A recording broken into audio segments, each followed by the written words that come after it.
السلام علیکم تمام دیکھنے والے اور سننے والوں کو، امید کرتے ہیں ناظرین و سامعین آپ سب خیر و عافیت سے ہوں گے اور ہماری ویڈیو سے لطف اندوز ہو رہے ہوں گے۔ ناظرین و سامعین، دنیا وقت کے اندر رہتی ہے، مگر کچھ ایسی ہستیاں بھی گزری ہیں جو وقت کے اندر نہیں، وقت ان کے اندر تھا۔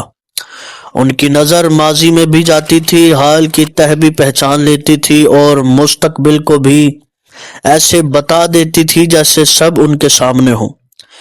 آج ہم بات کریں گے اس شخصیت کی جس کے بارے میں تاریخ کہتی ہے علی وہ ہیں جو وقت کو نہیں پڑھتے، وقت ان سے پڑھا جاتا ہے۔ یہ کہانی نہیں، یہ تحقیق ہے۔ ناظرین و سامعین، کتابوں میں لکھا ہے کہ نبی صلی اللہ علیہ وآلہ وسلم نے فرمایا، میں علم کا شہر ہوں اور علی اس کا دروازہ ہے۔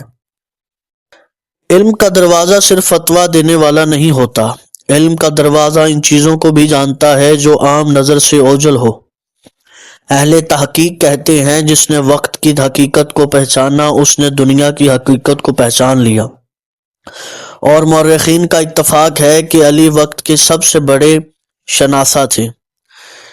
ناظرین و سامعین، جب صفین کی جنگ شروع ہونے سے سالوں پہلے حضرت علی نے اس جگہ کو دیکھا تو مٹی اٹھائی اور فرمایا، یہ وہ جگہ ہے جہاں ہمارے عزیز شہید ہوں گے۔ میں دیکھ رہا ہوں کہ یہ میدان ان کے خون سے رنگین ہوگا۔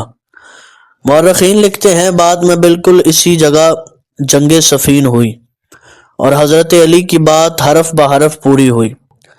ناظرین، حضرت علی علیہ السلام کے تاریخی واقعات میں ایک واقعہ یہ بھی موجود ہے کہ تاریخی کتب میں متعدد روایات ہیں کہ ایک رات میں کہیں علی نے ایک آدمی کی جان بچائی، دوسری جگہ چوری روک دی، اور اسی وقت مسجد میں بھی موجود تھے۔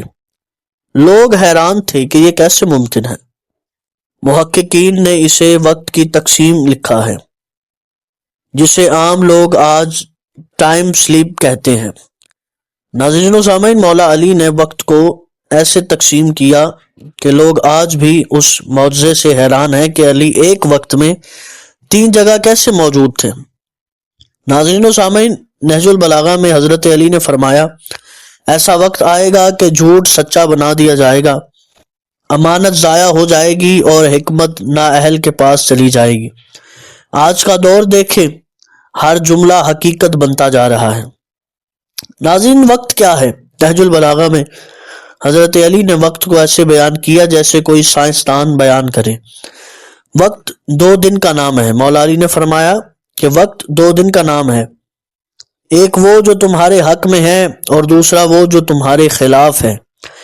آج کے دن یہ سب ماڈرن فزکس کی بنیاد ہے جسے ٹائم ریلیٹو کہتے ہیں۔ مورخین کہتے ہیں اگر وقت کو کسی نے سمجھا ہے تو وہ علی علیہ السلام ہے۔ ناظرین و سامعین، اہل تحقیق لکھتے ہیں جس رات نبی صلی اللہ علیہ وآلہ وسلم گھر سے ہجرت کے لیے نکلے، علی بستر پر آرام سے سوئے رہے، مگر قاتل ساری رات چکر لگاتے رہے اور انہیں خبر نہیں ہوئی کون سو رہا ہے۔ ناظرین و سامعین، اس مورخین نے ٹائم فریز سے تشبیہ دیتے ہیں۔ کیا وقت تھم گیا تھا یا قاتلوں کی آنکھوں سے کوئی پردہ ڈال دیا گیا تھا؟ کتابیں خاموش ہیں مگر واقعہ چیخ چیخ کر کہتا ہے کہ عام انسانوں کے وقت جیسا یہ وقت نہیں تھا۔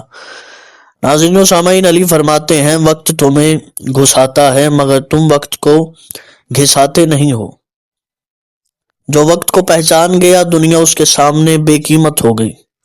یہ الفاظ سائنس کے 100 سال آگے لگتے ہیں، کیونکہ آج اسٹیفن ہاکنگ کہتا ہے time is the real power of universe, اور 1400 سال پہلے حضرت علی نے یہی بتایا تھا۔ ناظرین و سامعین، خط نمبر 31 میں نہج البلاغہ میں امام علی علیہ السلام نے فرمایا، میں نے وہ زمانے دیکھے ہیں جو تم نے نہیں دیکھے، اور میں وہ بھی جانتا ہوں جو تم تک نہیں پہنچے گا۔ یہ ٹائم انسائٹ ہے جسے جدید سائنس ٹیمپورل اویئرنیس کہتی ہے۔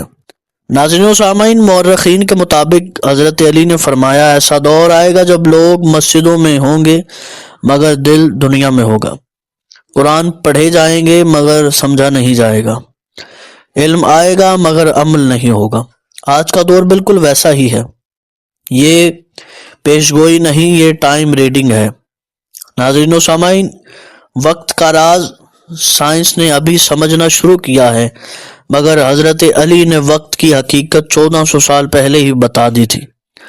علی کا علم، علی کا نور اور علی کی بصیرت وقت سے آگے کی چیزیں تھی۔